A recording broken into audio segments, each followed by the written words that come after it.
Մարտի 8-ին Գեղարքունիքի պարեկները սահմանված արագությունը գերազանցելու համար կանգնեցրել են Opel Magnishim-ի մեքենա։ Ստուգման ընթացքում պարզվել է, որ 39-ամյա վարորդը չունի վարորդական իրավունքի վկայական։ Տղամարդը դրսևորել է կասկածելի վարքագիծ եւ պարեկներին է ներկայացրել կանեփանման զանգվածով փաթեթ։ Նա ձերբակալվել եւ տեղափոխվել է համայնքային ոստիկանության Չամբարակի բաժին, որտեղ անձնական խուզարկությամբ նրա մոտ հայտնաբերվել է դեղնականաչավուն զանգվածով փաթեթ, կաթուցիչ եւ 2 դանակ։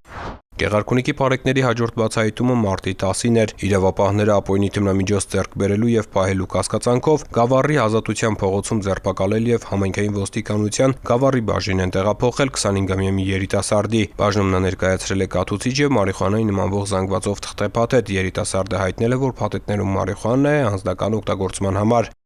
Մարտի 15-ին Ճամբարակ դրախտիկ ավտոճանապարհին պարեկները ստուգման նպատակով կանգնեցրել են Volkswagen Magnishim-ի մեքենա, որի 35-ամյա ուղևորը պարեկային ծառայողների բանավոր պահանջով ներկայացրել է թղթե փաթեթ եւ դանակ։ 35-ամյա տղամարդը հայտնել է, որ փաթեթի դեղնականաչավուն զանգվածն ինքն է պատրաստել վայրաճ կանեփի թփերից անձնական օգտագործման համար։ Բոլոր դեպքերով կազմված փաստաթղթերն ուղարկվել են նախագնական մարմին։